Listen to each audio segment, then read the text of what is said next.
I'm David, a contract employee at a confectionery manufacturer.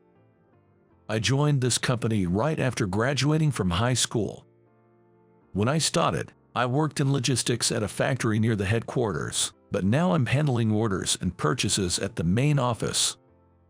I prefer this clerical work over physical labor. It's been 10 years since I joined, and I think I've gotten quite used to the job. Recently, Hannah started getting involved in the business. She's 4 years younger than me and is referred to as the boss daughter behind her back rather than by her real name. Frankly, she's not good at her job. She's slow and even slacks off.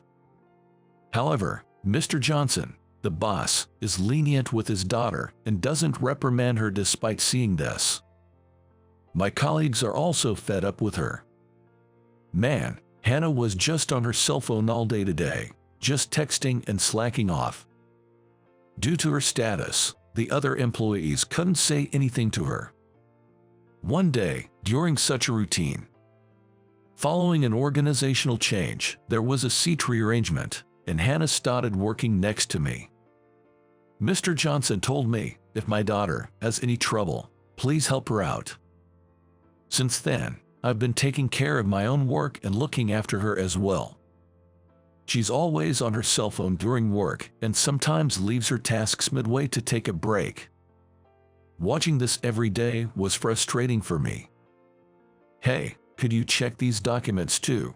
She glanced at me briefly from her cell phone and said, I'll do it later, before returning her gaze to her cell phone. In the end, she left saying she'd check the documents tomorrow and went home on time. Every day was like this. Because of her, I often had to work overtime. Seriously, I should have just done it myself from the beginning. I grumbled to myself in the empty office. The future looked bleak. A few weeks later, my anger finally erupted. While I was teaching her, she kept glancing at her cell phone, so I blurted out, "Don't take your job so lightly." She paused for a moment with an annoyed look, but I continued, "If you are going to work half-heartedly, it might be better if you quit. To be honest, you're a hindrance right now." "What's with that attitude?" she retorted, her eyes red, and she stormed off. Watching her leave, I immediately regretted speaking so harshly. The next day, she came to work with swollen eyes. She had obviously cried. It was my fault. As I was about to apologize, she said, "I'm sorry." I hadn't expected that. Seeing her like that, I felt bad for being harsh with my words. "I'm sorry for being too harsh. Let's both do our best starting today," I said, and Hannah smiled brightly. From that day on, she seemed like a changed person, engaging in her work and actively progressing tasks. "I'll do that," she offered. "We need to make quite a lot of copies, though." "That's fine. I'll do it." She willingly took on even the tedious tasks. Of course, there was no longer a cell phone on her desk. My colleagues were also surprised by her transformation. It was some time later when I overheard a rumor. I heard that Hannah was going to marry the son of a business partner. I thought, oh, is that so? But didn't pay much attention to it. After a while, Hannah rarely showed up at work. I assumed she was busy with wedding preparations or something, as she had applied for leave, so I just focused on my own tasks without much concern. But then, the problem happened suddenly. While I was working at my desk, Mr. Johnson tapped me on the shoulder. "Can you come to my office right away?" Yes, okay." I wondered what Mr. Johnson himself wanted to talk about. His face was expressionless. I had a bad feeling. I hurried to Mr. Johnson's office, sweating nervously, and knocked on the door. "Come in." As I slowly opened the door, there sat Mr. Johnson with a stern face. Stunned, I heard Mr. Johnson say, "You really harassed my daughter, didn't you?" I was confused. "I'm sorry, but what are you talking about?" According to Mr. Johnson, I had made her suddenly do a large amount of copying during work as a form of harassment. He said that because of this, she recently became afraid to come to the company and couldn't show her face. It seemed Hannah had taken my scolding more seriously than I thought. So that's what it was. I felt betrayed. The copying was a task she volunteered for herself. I didn't request it to her. I tried to explain the truth to Mr. Johnson, but he wouldn't listen. Eventually, I was demoted to a factory in the countryside. Angry and misunderstood, I thought about quitting the job, but with no special skills and unsure about finding another job quickly, I ended up heading to the new location 2 weeks later. At the new factory I was transferred to, I ended up being assigned a wide range of tasks, from production work to administrative duties. It's significantly harder than when I was at the headquarters. However, there was a silver lining. The factory had many older women who were all friendly and made the job much easier. In particular, I got along well with Mary, a lady in her 50s who worked part-time. Mary appeared to be quite a veteran part-time employee, very knowledgeable about the company. She seemed to be aware of not only the factory's workings but also those of the headquarters. Tired, hut here, this is juice I made from oranges grown in my garden, and I also made some cheesecakes. Please have some. Mary always brought me drinks and snacks when I was working overtime. Well, that looks delicious. I'd like some too. Other part-timers, hungry from overtime, also gathered around. Not to be rude, but Mary was like a mother to everyone. Her calm and kind demeanor made her popular among other employees, and she even advised the younger temps on life matters. "Mary, I'm thinking about getting married. Can we talk for a bit?" Of course. So, who is she? Thanks to her, the factory had a very homely atmosphere. I was living a fulfilling, though challenging, life. Then, one day, something unexpected happened. Hannah, of all people, came to the factory. As soon as she saw me, she apologized, saying, "I'm really sorry." Her sudden appearance and immediate apology left everyone around us in a daze. It seemed like the factory workers didn't know she was Hannah. Confused, I just stared at her. Then Mary appeared behind me. Seeing Hannah, Mary seemed surprised and whispered, "Lucy." Then, like a mother, she stroked her head and said, "You've grown up so much." Had she worked at this factory before? Then, somewhat shyly, Hannah said, "It's been a long time, Mom." I was stunned, hearing that word. The employees around us were also shocked by her calling Mary Mom. We decided to talk in a separate room. Hannah, with tears in her eyes, kept apologizing, saying, "I'm really, really sorry for the trouble I caused." Then Mary asked her, "What's going on? What happened?" Hannah began to explain bit by bit. She didn't hold a grudge for being scolded by me. In fact, she was grateful for the strict guidance. I had a sick rabbit at home, so I installed a camera in my room to watch it constantly. I was so worried that I kept looking at it even at work, and if anything seemed wrong, I'd immediately text the vet. That's why I couldn't focus on work. After being scolded, I realized I couldn't keep this up while everyone else was working hard, so I left my rabbit with the vet. That's what it was all about. Finally, I understood why she was always looking at her cell phone. Then, I told my dad that being scolded at work was a wake-up call for me, but somehow he misunderstood and thought I was harassed by being made to do lots of copying. Once he gets something in his head, he won't listen to anyone.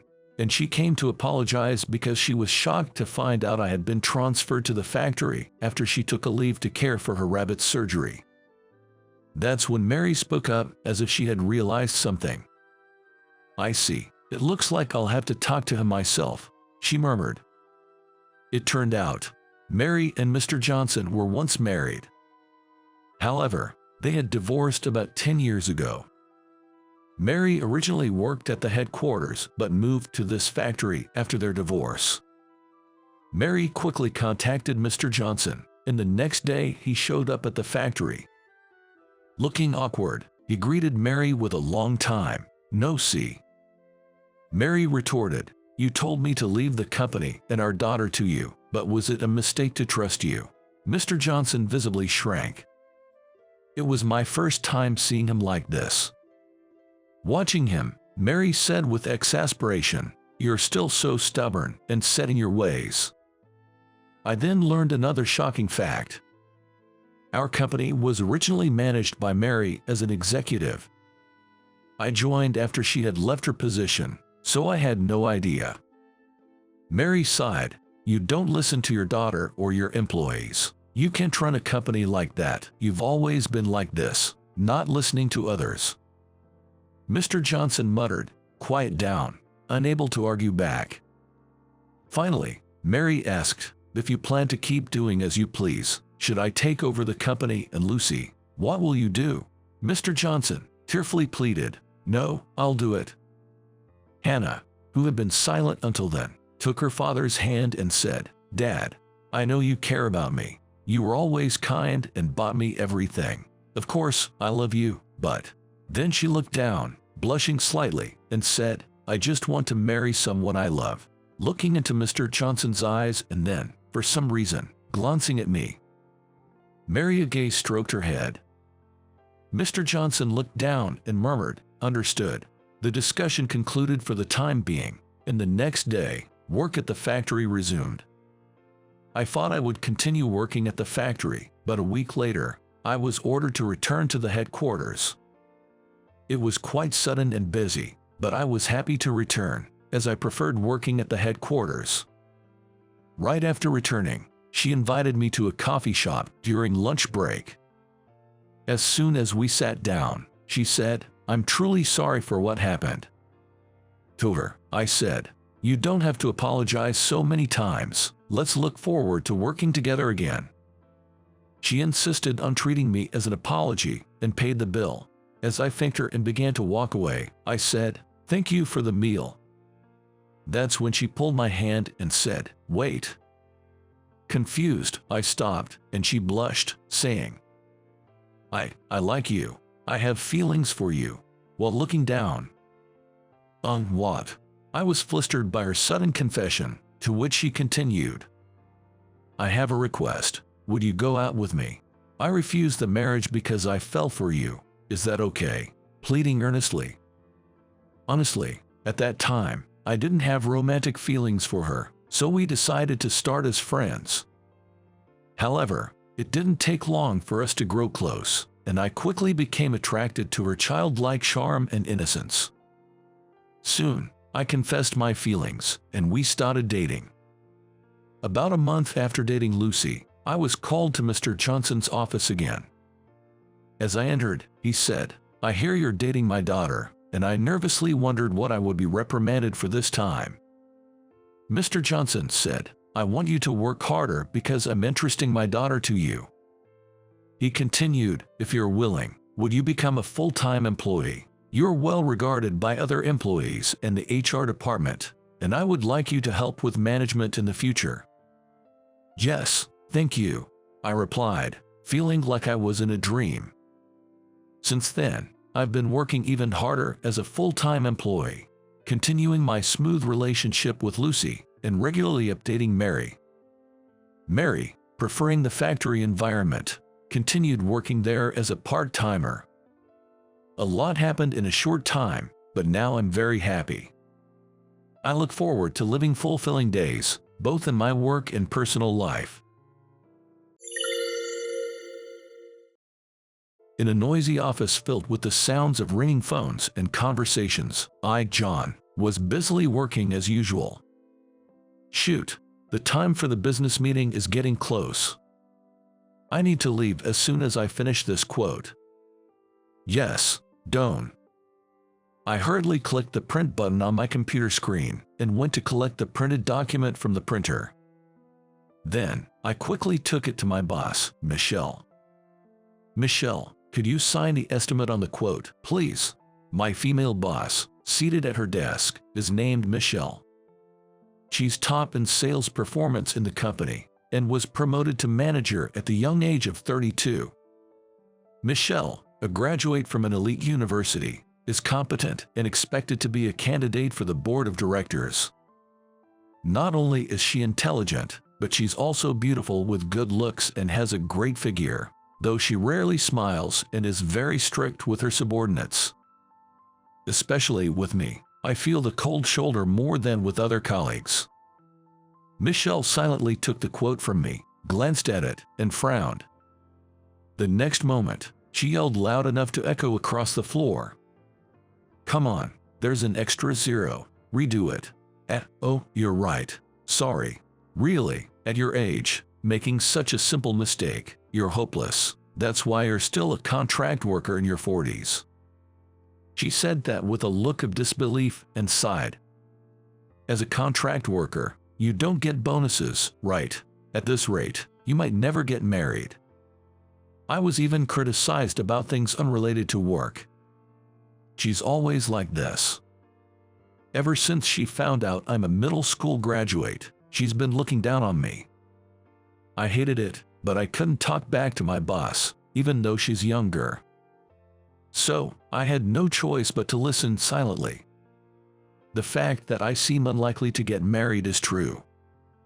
At 45, I've never had a girlfriend. With neither good looks nor money, I've led a life that's far from being popular. Michelle, beautiful and elite, could never understand this indescribable loneliness. While thinking about this, I bitterly corrected the quote and finally got Michelle to sign it, then headed to the client. The result of the business meeting I went to with such enthusiasm was not good. Sigh, what's wrong with me? I'm always like this. My sales performance is the lowest in the company, and it's a wonder I haven't been fired. As a contract worker, I'm always nervous about losing my job. Not being a permanent employee at this age is probably due to my educational background. Maybe I should have pursued a career as a craftsman. I reflect on my life with regret. I could perhaps become a permanent employee at a small business, but working for a small, unstable company seems riskier than being a contract worker at a large corporation. In this world, I'm grateful just to have a job. When I returned to the office from the business meeting, it was already past regular working hours, and most of the employees had left. I went back to my desk and started working on the report for the day. After that, I prepared the quote and materials for tomorrow's meeting and shut down my computer. It was already past 10 p.m. Here I am, late again. As I gathered my things and left the office, the stars were shining in the sky. Today is Friday, the eve of the weekend. I thought about going somewhere to eat and drink alone, as it would just be lonely going home, so I headed to the downtown area. Walking down the street lined with bars and pubs, I passed groups of college students, groups of office workers, and many couples. I'm so envious. I wish I had a partner too. Even with a small salary and being belittled by my boss, just being with a partner would surely be healing. But unfortunately, I don't have such a person in my life. Not even friends to go out drinking with. Sigh. With a heavy sigh, I entered a nearby pub alone. Welcome, are you dining alone? Yes, alone. Please take a seat at the counter. I was led to the counter and ordered a small drink set for one, a draft beer and a few other snacks. Perhaps because it's Friday night, the pub was full of groups of office workers, all chatting and complaining about work. I drank my beer while watching them from the corner of my eye. Drinking alone, with no one to complain about work to, is just boring. After drinking for about an hour, I left the place. Across the street, pink neon lights were shining. I saw a couple walking arm in arm. Feeling envious, I glanced at them and recognized the woman. Isn't that? It was my boss, Michelle. The man with her was probably in his 60s, with gray hair. Could he be Michelle's partner? Such an age difference. I wondered. That's when it happened. Let go of me. Michelle's voice sounded distressed. What's the harm? You're not some young girl. No need to play hard to get. The man was forcibly holding her shoulder, trying to pull her into a nearby store. Stop it, please. She was struggling to shake off his grip. I instinctively approached them and grabbed the man's arm. Stop it. Can't you see she's uncomfortable? Who are you? Mind your own business. The man glared at me. His face was red and he smelled like alcohol. It's my business. I'm her subordinate. A subordinate, huh? A guy your age working under a woman like her, huh? How does it feel being bossed around by a younger woman? The man leaned close to my face, smirking. We're not talking about that right now. Let her go or I'll call the cops. I raised my voice, and people passing by started to gather around, watching from a distance. Noticing them, the man clicked his tongue. Humph. Just kidding. Who'd take an older woman like you seriously? The man, grumbling in defeat and ignoring his own age, left the scene. Michelle, are you okay? When I asked, Michelle came staggering over, her hand trembling as she tightly grasped the sleeve of my suit. John, thank you, she said in a faint voice. I'm really grateful for your help. I was just coming back from a reunion when this stranger suddenly started bothering me. It was scary. The usual strict and assertive Michelle seemed so fragile today. Then she said, if it's all right with you, can I buy you a drink as a thank you? Her offer surprised me.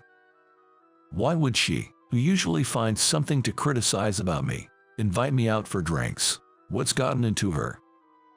I really don't need a thank you, but she insisted. I won't feel right if I don't. Don't be shy, let's go, and grabbed my arm with both hands, pulling me along. Despite her usual forceful manner, I couldn't help feeling a rush from the sudden closeness. Surely, I couldn't be attracted to such a difficult boss, no matter how beautiful she is. I chided myself inwardly and chuckled at my own thoughts. Then, led by her, I found myself in a small bar. Order whatever you like, she said, and I ordered a bourbon on the rocks. She chose a cocktail. I was just in the mood for more drinks. I feel like I need more alcohol tonight. She smiled slightly, and I asked her, did something happen at the reunion? Nothing major, really. She showed a faintly pained expression, her eyes looking off into the distance. I stayed silent, and she continued. The guy I dated in high school, I found out he's married now. She said this almost like a whisper, then sighed deeply. Do you still have feelings for him, Michelle? I guess. I've always loved him, even after we broke up. You know how it is, right? Your first great love always stays with you somewhere in your heart. She took her cocktail glass and gulped it down. But Michelle, you seem like you'd be popular. Aren't there plenty of good men around? When I asked, she gave a bitter smile. Please, it's not like that. There's no way. I don't meet anyone, and even when I do, they all leave soon. Why's that? I wondered internally if maybe the men realize her difficult personality and leave because of it. But it turned out to be something else. Actually, I'm taking care of my mother at home. I put her in daycare while I'm at work, and I take care of her all night, so I can't go out. I don't have time for dates. She continued. Her mother was diagnosed with early-onset Alzheimer's the year she got my job. Her father and grandparents had already passed away when she was young, so she's been working and caring for her alone.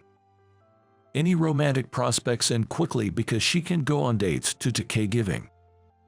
I might never get married. It's so frustrating and lonely to see many married people at the reunion, but I want to take care of my mother myself, and my emotions are all mixed up. She stared at her glass as she spoke. I understood her feelings all too well. I get it, Michelle. My dad had an accident when I was in middle school and became partially paralyzed. I've been his caregiver ever since. As I said this, Michelle looked up at me, surprised. My mom wasn't around, so after my dad needed care, I had to start working right after middle school. My grandma would take care of him during the day, but I took over on weekends and at night. I couldn't go out, just worked and cared for him for decades, and by the time he passed, I was already over 40, so I never really experienced youth or love. After I finished, Michelle suddenly started crying. "What's wrong, Michelle?" "John, I'm sorry for being so harsh on you until now." Michelle apologized, wiping her eyes with her palm. "I've been irritable because of the caregiving stress, and I took it out on you. I hated myself for it but couldn't stop. But hearing your story, I realize I was really wrong." Seeing her tearful, somehow she seemed adorable, and all the resentment I had built up against her disappeared. I understood the strain of caregiving all too well and could empathize with her lack of mental peace. And I had to admit, I am a bit clueless and prone to annoying mistakes. "It's okay, Michelle." I gently patted her back. "You know, we're kind of in similar situations. If it's okay with you, would you like to drink together again? If you're worried about your mom, I can come to your place. Let's have a drink at home." When I smiled, she looked surprised and then smiled happily. "I'd appreciate that."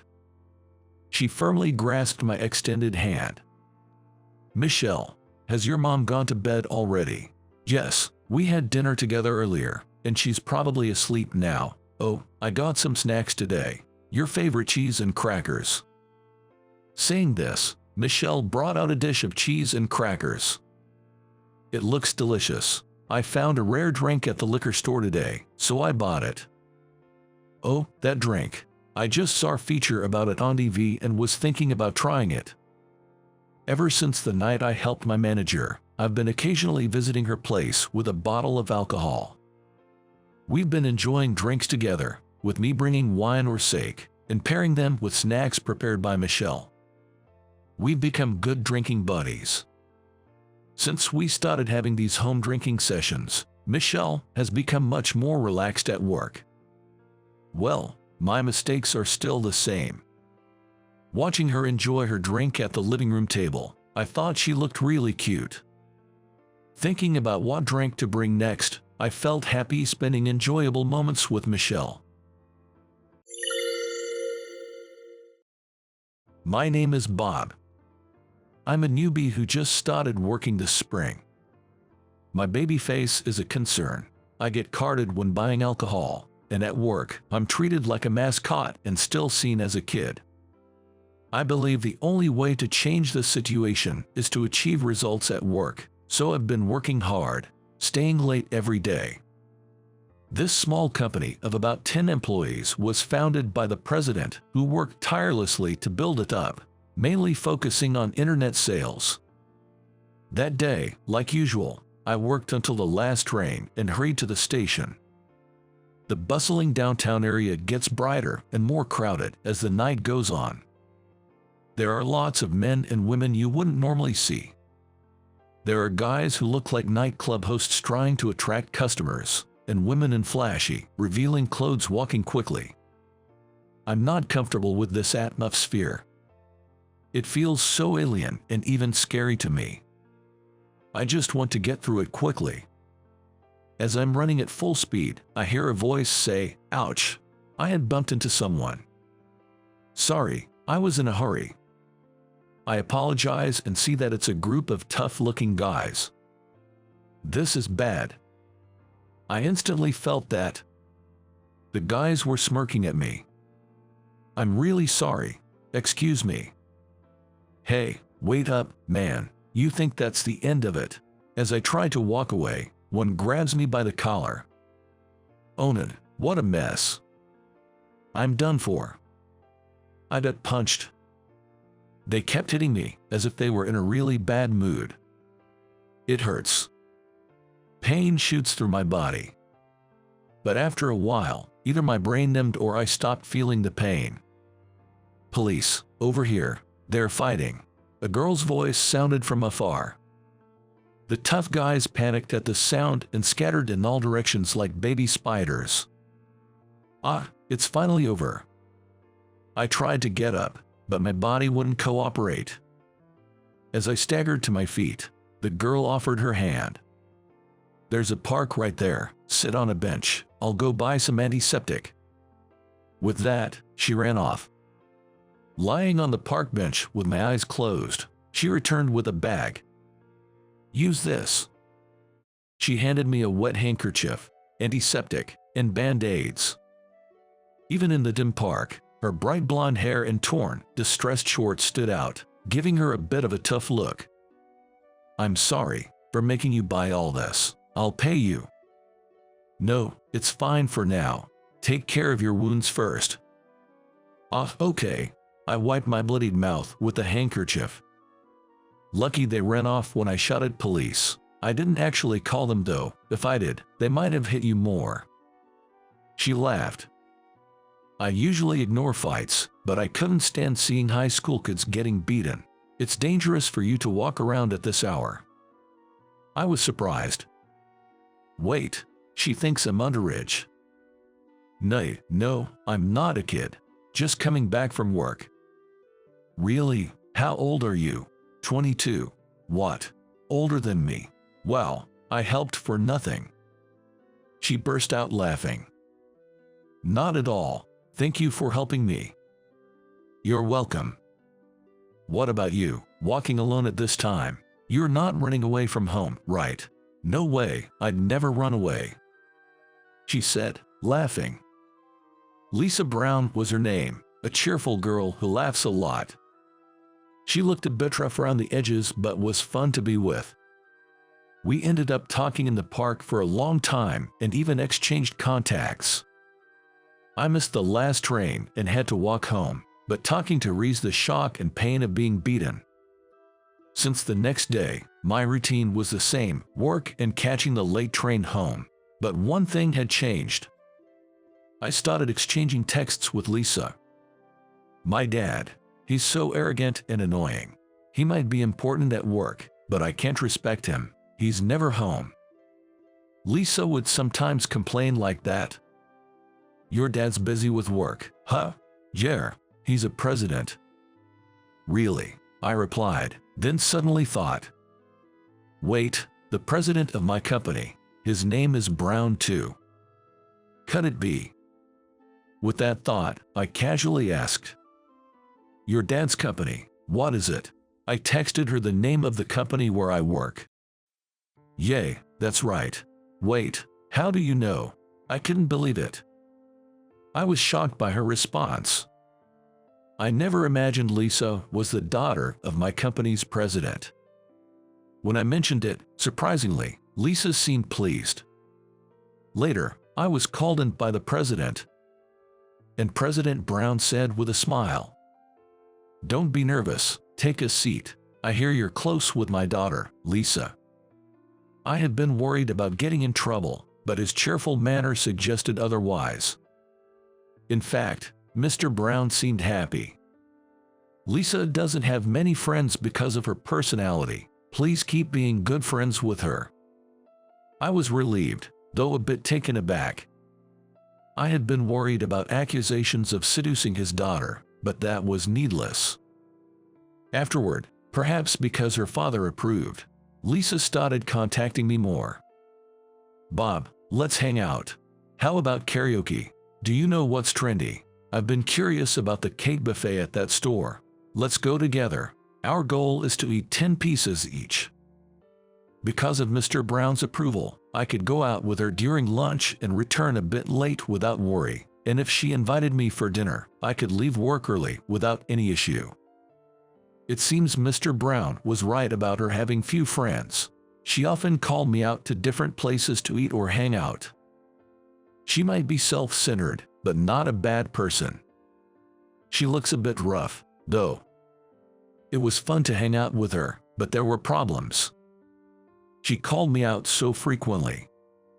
I could hardly work. Tasks I planned to complete with overtime just piled up. But since it was president approved, even my boss couldn't reprimand me.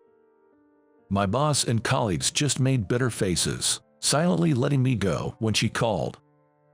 Honestly, it wasn't a happy situation.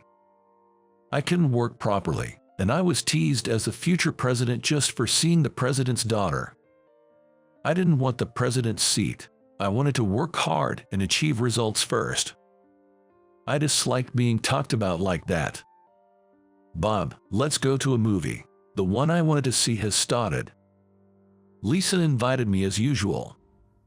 I usually accepted, but this time I declined. There was an important meeting the next day. Sorry, but I need to prepare for tomorrow's meeting tonight. Oh, I see. Okay, let's hang out another time. Lisa backed off easily. I didn't need to accept reluctantly. Feeling relieved, I could finally focus on work. That's it. I can just sane it for a while. I declined her invitations the next day and the day after, citing work. When I started on the accumulated work, I was alarmed by how much there was. I need to hurry. Before I knew it, I had declined her invitations for a week straight. Then, the following week, Mr. Brown suddenly called me in. Bob, it seems you're avoiding my daughter. Your attitude is too blatant. Quite a terrible thing to do. Well, it's fine. From tomorrow, you'll work in the warehouse. So, you don't need to come to this main office. What? I was caught off guard by the sudden news. I remembered what the office lady had said before. When the company wants to let an employee go, they make conditions tough so they'll quit on their own. And there were rumors that the warehouse was exactly that kind of place. Why? Why is this happening all of a sudden? Come to think of it, I hadn't heard from Lisa since I started turning down her invitations. I didn't pay attention to it because I was busy with work, but if you don't want to hang out, I don't need it. Is that what you mean? Probably, she told her father to send me to the warehouse. When I realized that, anger welled up inside me. What a selfish way to behave. Mixing business with personal issues, no less. But then, I started to think that working in this warehouse might actually be better than those days when I couldn't focus on work because of Lisa. I decided to make the best of my new job. Maybe a few weeks passed. I was working comfortably. The shipping and management tasks in the warehouse, finding ways to improve and increase efficiency, I found a certain satisfaction in these. No matter the situation, changing my perspective helped me find motivation in my work. It's all about attitude. Then, one day, I received a text from Lisa for the first in a long time. She didn't contact me since I had declined her movie invitation, and I didn't contact her either. What could she possibly want now? Thinking this, I opened the text and was speechless. Help me. That was all Lisa's text said. What does she mean? Thinking it was some kind of prank, I simply replied, "What's wrong?" But even after 1-2 hours, there was no reply from her. Maybe I'll try calling her during lunch break. Just as I was thinking this, Mr. Brown suddenly came into the office. Bob, are you here?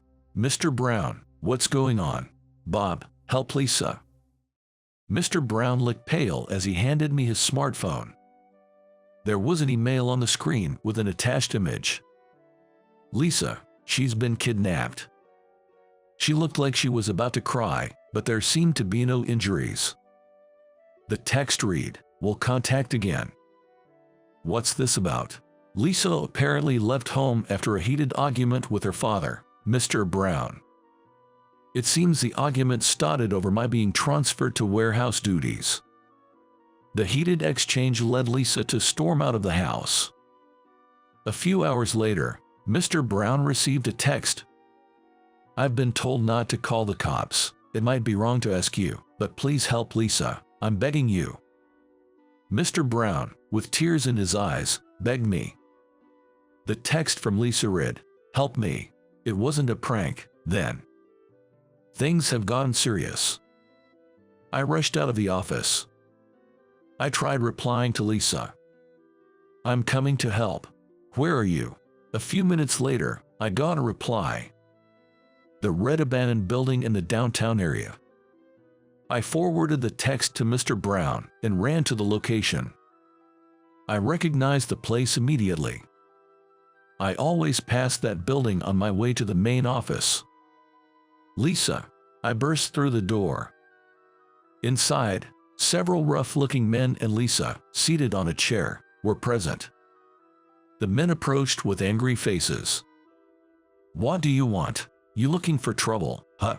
I had rushed in without any weapon. I had no plan of action. This is bad. I'm going to get beaten up. The men approached menacingly, and I felt fear. I wanted to run. But if I ran, Lisa would be left behind. A desperate situation. Just as I closed my eyes, accepting my fate, I heard police sirens outside. The sound stopped right in front of the building. To our surprise, police officers burst in. Freeze! Give up! The men were quickly subdued. Lisa and I were rescued in no time. The police are incredible. It was Mr. Brown who called the police. My forwarded text helped him inform the police of the exact location. Mr. Brown tearfully embraced Lisa. Then, he deeply apologized to me. The next day, it was revealed that the whole incident was a staged kidnapping by Lisa. What the heck? Lisa wanted to trouble Mr. Brown for sending me to the warehouse. I thought it was because I kept refusing your invitations that Lisa told Mr. Brown to punish me. No way. I didn't say anything to Dad. I just told him we hadn't met recently because you were busy, and he misunderstood it. He got mad thinking it was wrong to avoid his daughter, resulting in the warehouse transfer. I didn't know about it and argued with him over such a cruel act. Sorry. I just wanted to teach Dad a little lesson. It seems Lisa was inwardly panicking as her father, not I, was supposed to come to the scene. On reflection, it was odd that she could text while being kidnapped. I couldn't think that far at the time. But well, since Dad begged you, Bob, with tears, I'll forgive him. Lisa casually brushed off the incident, but I couldn't help thinking it was a serious matter, relieved that it wasn't a real kidnapping. Lisa had to explain everything to the police and apparently got a good warning. Mr. Brown also offered a formal apology.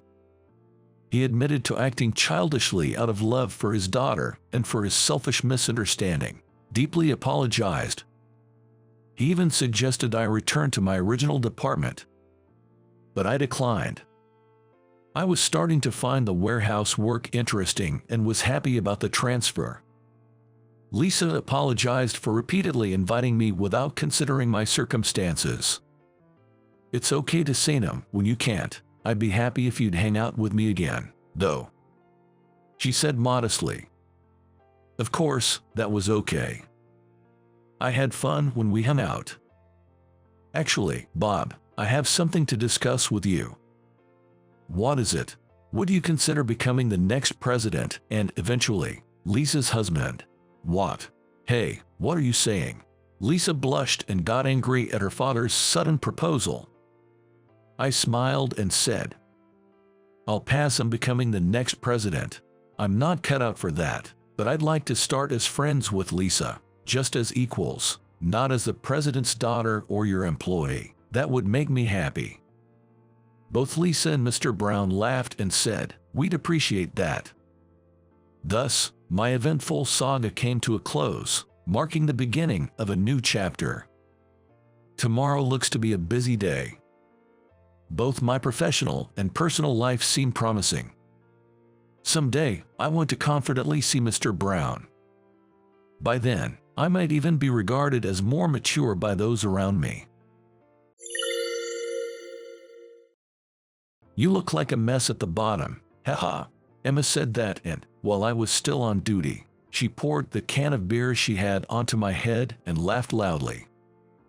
My name is John.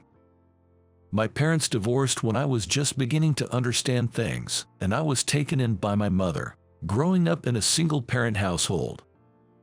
I still don't know the reason for their divorce. I just vividly remember my mother crying on the night my father left.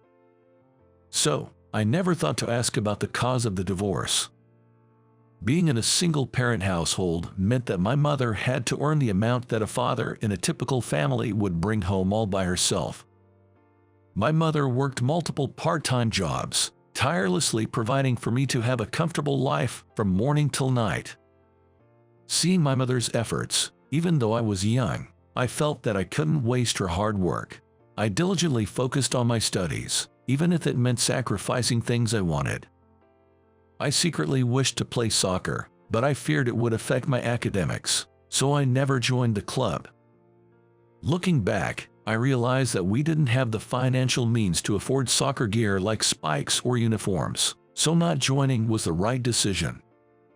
I didn't buy reference books or attend supplemental classes like the other kids around me, but thanks to my natural intelligence and exceptional memory, I consistently ranked at the top of my class throughout my 6 years of elementary school. However, my mother, despite juggling multiple part-time jobs, never became a contract employee or received promotions or bonuses. Our life never improved. So, even as I entered junior high school, our family remained poor.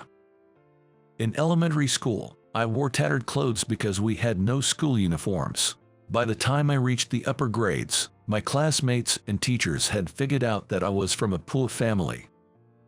Fortunately, in junior high school, most students wore school uniforms and carried designated school bags, which spared me from being singled out as poor in public. One day, during my second year of junior high, as the end of middle school approached, Emma, the most popular girl not only in our class but in the entire grade, approached me and said, "You're John, right?" Well, yes. Since I attended a different elementary school in a different district, I struggled to fit in from the beginning and had no friends, spending my time focused on my studies. At that time, of all people, I was approached by the popular girl, Emma, so I couldn't hide my nervousness. Whether she noticed my state or not, Emma continued without any concern. "John, how much do you usually study?" "Well, I arrive at school as soon as it opens, do some preview for the day. Then after school, I review the material before going home, and I keep studying until bedtime. That's the routine." "Wow, that's impressive. So, is that why you're so smart? Your name is always at the top of the test rankings, but I had no idea what kind of person you were, so I was curious."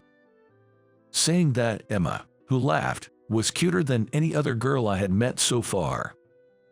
From that day on, Emma started visiting me almost every day, saying she wanted me to teach her. Gradually, we moved beyond just studying, and we began talking about various topics, including life and relationships. As we moved up to the third year and ended up in the same class, we decided to start dating. I never imagined that I would have a girlfriend during my middle school years, especially not before making friends, and the fact that she was Emma was beyond my expectations. However, I always kept in mind that I couldn't let my studies suffer just because I had a girlfriend, so my grades didn't drop. Our relationship was going well, but it came to an abrupt end one day. On a holiday, we were going on our first date as a couple. Since it was a day off and we would be meeting in casual clothes instead of our uniforms, I wanted to decline, but I reluctantly agreed, thinking that Emma was attracted to my intelligence. However, when Emma arrived late at our meeting place and saw me, her reaction was different. "Sorry for being late," she began, but then she looked at me in shock. "What's with that outfit?" It was understandable. Because, at that moment, I was wearing a tattered t-shirt with a stretched-out neckline and shabby jeans, a far cry from a stylish look. However, I couldn't help but think if there was some way I could avoid the situation and said, "Well, you know, I'm not really interested in clothes. Besides, I have this thing for studying, and I don't really go out." Nevertheless, Emma didn't seem convinced, and she said, "I had a vague idea, but I didn't think you were this cool." On that day, Emma was shining from head to toe, and everything she wore was branded. Come to think of it, Emma's family was wealthy, and she was what you'd call a CEO's daughter, I recalled. Recognizing how shabby my own appearance was in comparison, I was overwhelmed by embarrassment. I can imagine walking next to a guy like this. I'm sorry, but I can't date you anymore. Goodbye. With those words, Emma walked away, and we broke up. Life at school after that was hell. Thanks to Emma, who was at the top of the social hierarchy, my family's poverty was exposed to the entire grade. But that wasn't the worst part. With Emma targeting me as her enemy, people around her began to follow suit, mocking me and eventually subjecting me to considerable harassment and exclusion. According to Emma, it was payback for her humiliation. By looking down on me, the top student in the grade, she aimed to elevate herself and maintain her own status. However, I found it terrifying how her act of revenge escalated to involve the entire grade. The harassment I endured was relentless and took various forms, such as Emma opening windows wide, saying, "The air gets bad when John is around," hiding my textbooks and indoor shoes, and mocking me with comments like, "Did you lose them? Well, just buy new ones. Oh, it's sorry, my bad. You can't afford it, can you?" The list of harassment was endless. And it continued until graduation. Despite the challenging circumstances, the reason I kept going to school without giving up was my determination not to waste my mother's efforts. So, I focused even more on my studies, determined to protect my position as the top student, and I maintained that position by a wide margin. So, with that in mind, I occasionally gave myself a pep talk to overcome my fears and somehow managed to graduate. After graduation, while I did have the desire to go to high school and continue my studies, I thought that pushing my mother any further would eventually take a toll on her health. So, I abandoned my desire to study and decided to work as an employee at a hotel. My workplace was a well-known luxury hotel, and thanks to my mother's connection with the hotel's president, I was given the opportunity to work there, despite having only completed middle school.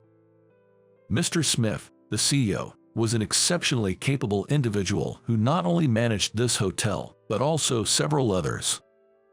Furthermore, he was incredibly strict. This wasn't because I was still a child with only a middle school education. It was Mr. Smith's management philosophy and the key to his success, as the senior employees explained. So, no matter how much I was scolded, I continued to work without getting discouraged. Being a luxury hotel, there was a lot to learn, especially regarding guest etiquette. However, with everything drilled into me, I gradually stopped receiving scoldings. "John sure has a good memory, right, Mr. Smith? If he couldn't handle this much, he wouldn't even be worth considering." No matter how much I grew, Mr. Smith never once praised me. However, I remained determined to redirect the passion I had devoted to my studies into my work and dedicated my entire life to it. Sometimes, I made mistakes, and I faced shouts from other employees, but I never backed down and wholeheartedly embraced the challenges. One day, when Mr. Smith and I were standing at the front desk together, he muttered as if to himself, "Maybe we should start another hotel." Hearing that, I silently thought that I should learn from his spirit of taking on new challenges and resolve to work even harder. And so, 15 years passed, and it was my 30th birthday. As I stood at the front desk, Emma entered through the hotel's automatic sliding doors, with a man by her side. While there was a possibility they were married given their ages, I couldn't see any ring on Emma's left ring finger, so the man was likely her boyfriend. As Emma approached, my heart raced, and my forehead broke into a sweat. Finally, they reached me. "Hey, isn't that John?" "Oh, Emma, it's been a while.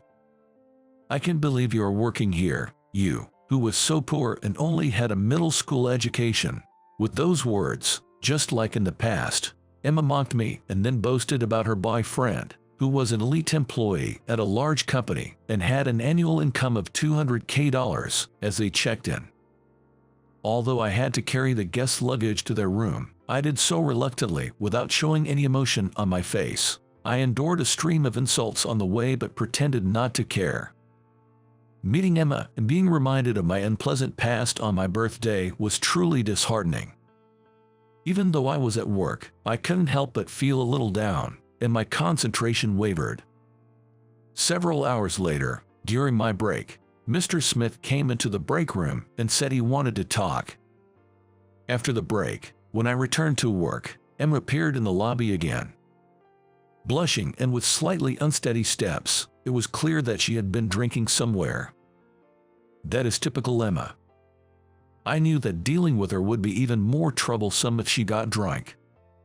Sitting heavily on the sofa in the lobby, Emma, holding a can of beer in her right hand, took a swig and then, upon spotting me, started to meddle as usual. So, I wanted to ask, how long have you been working here? Since right after middle school. That explains why nobody talks about you. I was actually looking forward to gossiping about you and your family in high school. Haha, stop it. All I could muster was a dry smile in response. I didn't want to chat too much since I was on duty, and even though I knew her, I wished she would just go away. Still, Emma seemed intent on venting her frustration that had been pent up for 15 years, and she didn't let the conversation drop. If I had known a lowlife like you worked here, I wouldn't have stayed. This is the worst. Why are you at the front desk? You're more suited to be a cleaning staff.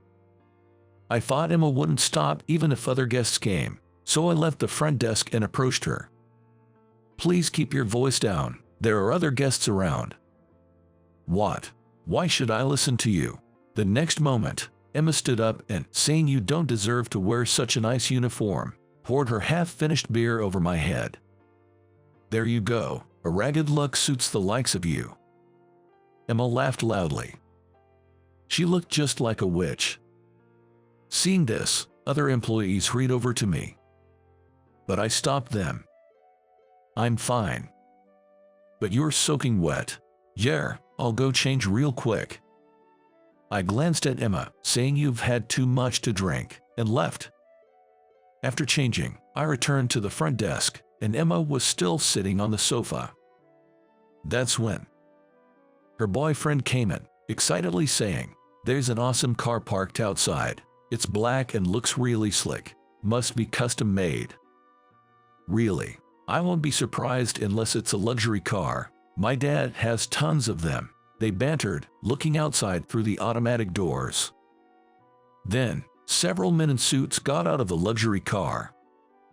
Their suits looked so expensive that I thought some VIP must be staying here, and watched them enter. However, the group in suits headed straight for the front desk. Stopping in front of me, among the 3 employees, they said, "Mr. President, John, we've come to pick you up." I was initially bewildered, unable to grasp the situation. But there was no one behind me. So, it seemed the words were directed at me. Then Emma came from behind, saying, "What? This guy's the president? Guys, you've got the wrong person. He's just a poor lowlife who barely got a job at this nice hotel because he's doomed to never achieve anything more." The men looked confused at her drunken rant. "Do you know her?" one of them asked me, and I replied, "She's an old middle school classmate, sort of." Sort of. Don't get cocky just because you were bullied. Just as Emma lunged forward, Mr. Smith appeared behind her, gently holding her shoulder, and said, "Please calm down." "Mr. Smith, what's this all about?" "Actually, I've been keeping a secret until your birthday today. I'm planning to entrust you with the new wing opening next month." I remembered when I first joined the company, Mr. Smith had muttered about starting a new hotel. When the new hotel was confirmed, I admired how amazing he was. I never dreamed he would entrust it to me. I've always been impressed with your work since you joined right out of middle school. Choosing to work at such a young age was normal in my generation, but it took courage for yours. Yet, you made up your mind and have been a great help here. I was tough on you because I wanted you to aim higher. I thought you were capable enough to handle the new project. Mr. Smith then held my hand and said with a kind expression, "I'm counting on you, and happy birthday." I couldn't stop my tears. I felt recognized by Mr. Smith, who had always been strict, and for the first time, I thought all my hard work had paid off. After gently patting my shoulder, Mr. Smith turned to Emma and said, "I hate to break it to you, young lady, but your father's company, the Williams Group, might be facing some tough times ahead." "What? Nonsense. Dad wouldn't mess up. This is so irritating. Let's go." With those bitter words, Emma left with her boyfriend. Later, I was taken out for a meal by Mr. Smith. There, I learned that the Mr. Smith's company had business dealings with the Williams Group. However, the Williams Group was famously involved in tax evasion in the area, and upon learning this, Mr. Smith immediately ceased all transactions. A few days later, I saw on the news that the tax evasion by the Williams Group had been exposed. Emma's father was arrested. Their company went bankrupt, and I heard Emma was left with a significant debt. From what I've been told, she's now wearing ragged clothes and trying her best in various ways. If I see her again, I might treat her to a meal, calling it a continuation of the date we never had. Looking in the mirror, I tightened my tie, gave my cheek a slap, and pumped myself up, thinking, I'm the president starting today.